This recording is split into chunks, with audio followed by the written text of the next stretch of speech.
All right, hey everybody, we're back here on Metal Nation Radio. Today we're joined by Jordan Griffin of Them Evils. How you doing, brother? Doing great, man. How you doing? I am doing fantastic. Excited to get a chance to talk with you. Even more excited to get a chance to see you when you blow through town here next month. Yeah, right on. Where are you catching us at? You're going to be at the Boise date. I'm sort of hiding up here in Idaho. Excellent. Should be a killer show, man. Yeah, absolutely. So for those of us who are a little out of the loop, give us a little backstory on Them Evils and introduce us to the other members of the band, Jake and David. Well, Jake and I grew up together in Las Vegas. He was in a few bands out there, and I was kind of searching around, and then one of his bands dissolved, and I was just like, hey, dude, let's start jamming.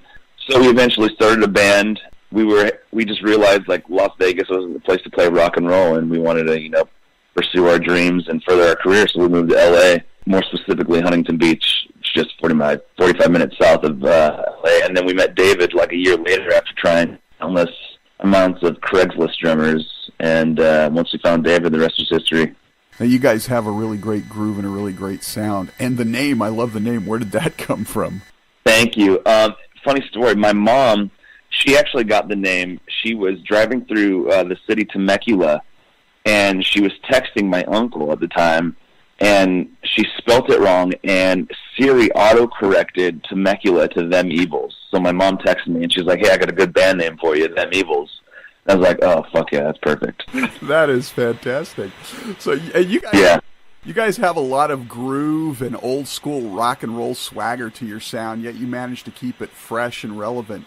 Is that something you're conscious of when you guys write, or do you just sort of follow the music where it wants to go? No, totally. That's something we keep conscious of.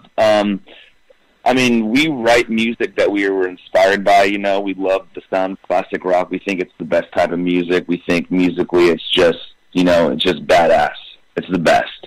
And as a band now, you have to stay relevant with something. You have to sound modern. That's just how it works. There was a saying I heard. It was like a classic rock with a modern roll, and that's probably one of the best ways to describe us. That's pretty sweet. I like that.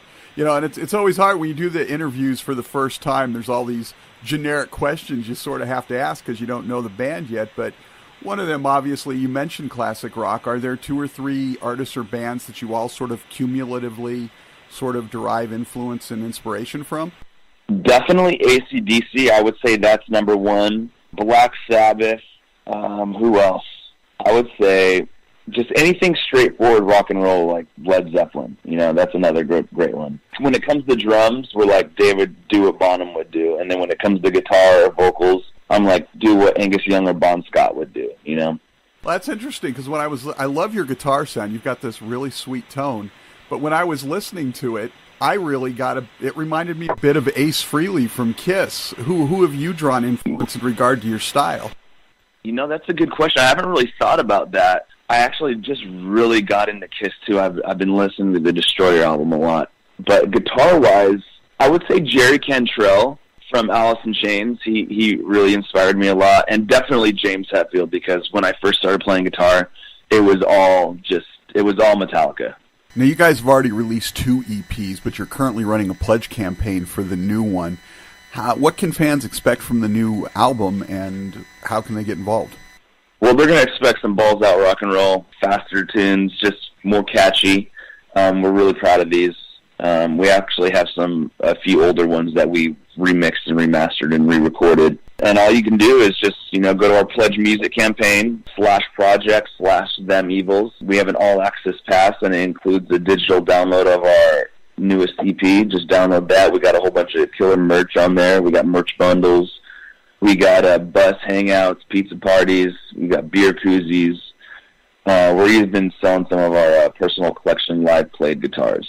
So it's a pretty killer website. We got a lot of stuff on there, and it's the best way to interact with our fans and people who want to listen to our music. Yeah, I really like those crowdfunding campaigns. I think it brings you closer to the band. I mean, it's not like the bands that you listen to that you really sort of emulate in your style. That was back when they had that mystique to rock and roll, and you couldn't get anywhere near your bands. And now with social media and technology and the internet, you have to do it a different way. And now it's like the opposite. It's like, how much can you connect with the band to really become a part of it? Yeah, it's weird how it works like that, but social media I feel like is the number one thing for any band or for any business nowadays. if you don't have a social media connection with your fans or the people that want to hear music, then I think you're just doomed. Now, you guys released the first single yesterday, Got Me Rockin'. What can you tell us about the track? It was pretty much inspired by the chorus riff. I just had that riff, and I want it fuzzed out with some octave, and I was just like, I really need to make this. We need to make this into a song. We went into the studio. We recorded. I had a few ideas. Our producer was like, "No, that's not really that great. Let's make it better."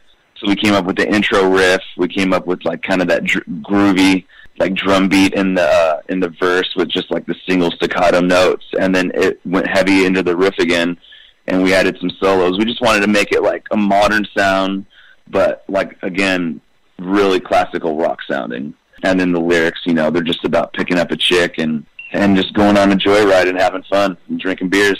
Pretty straightforward. And it's funny that we were mentioning that you've really been listening to Kiss's Destroyer album lately, because it was that album that came to mind when I was listening to Got Me Rockin'. I was like, that just sounds like Freely on the Destroyer album. And I'm wondering if any of that sort of bled into your head when you were working on it at all. So. Actually, no, when I wrote the song, I wasn't listening to that album. But I did recently on tour get into this song. That song, I Want You? Oh, yeah. I watched a live version of it, and it literally changed my life. I was just like, holy shit, why have I been missing out on this? It was just amazing. Because Kiss is easy to hate. They are like the old school version of what Nickelback is now. It's just easy to hate them. But Kiss was my favorite. Yeah, I don't know why people hate them, though. They're great. They are. They were my band growing up. They kept me out of drugs and alcohol and everything, and just still a great rock and roll band. But let's go ahead and we'll play Got Me Rockin'. We'll be back on the flip side with more from Them Evils and Jordan Griffith. Right on. And we're back here on Metal Nation Radio. Jordan Griffin of Them Evils with us. And you just heard Got Me Rockin' off their upcoming new EP, which is coming out in May, I believe, right? It sure is. Yep, May 4th. Excellent, excellent. And you mentioned before the jump there that you're a producer, but we didn't talk about him. You're working with Kato Khandwala. He's an extraordinary producer. What has that experience been like, and what did he add to the band's sound? Well, it's been hard because he doesn't really accept nothing less than 100%. If you come up with a riff or a song and it's not up to par, he'll straight up tell you, dude, that sucks, write something new. And he really won't work with us until we have something good, I mean, most of the songs you write, they're going to be shit until you get lucky and write a good one. And when the song's about 90-95% done, that's when we go into the studio and we tweak things and we record it and we come up with tones. But I wouldn't really ever want to work with another producer. He just kicks ass. He records a lot of #1 albums, and he knows what he's doing. He knows music. He knows how to record, and he just understands the whole business. Well, it's pretty impressive that you even got him on board with this. It says a lot about who you guys are, because he's very picky about his projects, because as you said, he's got a lot of #1 albums. A lot of people want to be involved with him, and he's very particular. But and you also went back and redid She's Got Nothing with Kato at the helm as well, I believe. Yeah, we did. That was one of the songs that when they first picked us up, they were like, that's a bitchin' song. And the team always felt like we could have recorded it better, because the first time we ever recorded it, we just kind of went in the studio and winged it, and it turned out to be a really good song. And Shannon, our manager, and Kato really liked it, so we decided to redo it. But yeah, we're super, super, super grateful and thankful that we're working with Kato, and we're really lucky, and it's been an awesome experience. Well, and you guys have had the good fortune of being on some huge tours, Alter Bridge, The Pretty Reckless, 10 Years, and of course, our brother Zakk Wylde has been a big supporter of the band, took you guys out with Zach Sabbath. What have you taken away from him as a mentor? Zach, man, that guy's an animal on stage. I would just watch him and just be in awe, and just his stage presence, the way he controls the crowd, and the way he acts off stage he's just the best person to talk to. When he's talking to you, you listen, you look at him, and you're like, all right, Zakk Wylde's talking to you, motherfucker, you listen. And he's just a really good dude, really cool dude. And we were super fortunate to go out with him. He is. Everybody is brother this, saint that, father this. Yeah.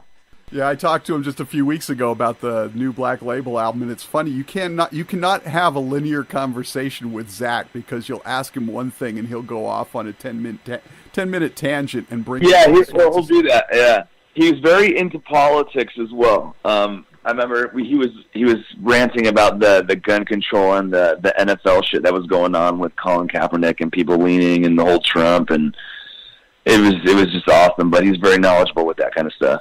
Absolutely. Always fun to talk to. So you guys, as we sort of mentioned at the outset, you guys getting ready to do a West Coast run. You're going to be out with Red Sun Rising, which is another band that I sort of think of in the same wheelhouse. You guys, that's a fantastic pairing.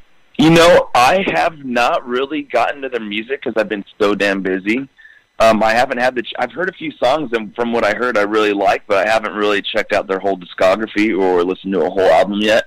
But before I leave, that's definitely going to be a thing, because I want to, you know, when I tour with the band and when I have to watch them every night, you know, I'm going to want to know the music and be able to get into it. Absolutely. You guys pull a lot of that 70s, you know, like classic rock, a little bit of 80s vibe to your stuff. They've got more of the maybe 90s era, but they get a little of the 70s in there as well. But just the emotion and the genuineness of how you guys both perform and sound is what really connects it for me, I think. Oh, right on. I appreciate that. Yeah, I'm super pumped for this tour, and I'm super pumped to meet those guys. Absolutely. So just for fun, before we get out of here, I'm into all sorts of nerdy things, fantasy football. I'm a bit of a foodie, you know, always watching Top Chef, crap like that. What's the nerdiest thing you guys are into? Well, I could speak for Jake and David. They're into those superhero Marvel movies. They nerd out on that shit all the time, and I don't really mind it. But I love horror movies. That's my thing. I watch a horror movie every single night before I go to bed. Wow. So what's your all-time classic horror movie? Your favorite? Well, I like the remake of Evil Dead. So a little bit of the campiness in there as well as the horror.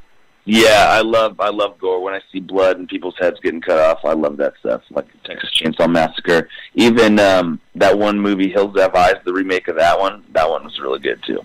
I think my favorite classic horror movie of all time is still the original Halloween. Just the mental terror. Those are a great series. Jordan, hopefully we can sit down and chat more when you guys roll through town next month, do a little video interview, get the other guys involved as well. But it's been an honor to talk with you. I'm really excited for the new EP. We're going to get out there and pump that pledge campaign. How much time is left on that? We still have around like 50 days, so while we're on tour, it'll be still rolling, so that's good. Excellent. So we look forward to seeing you on the road. Look forward to the new EP coming out. Congratulations on everything good that's happening, working with Kato, all the wonderful stuff, and thanks for making great music, man. My man, thank you so much. I really appreciate it, and thanks for your time.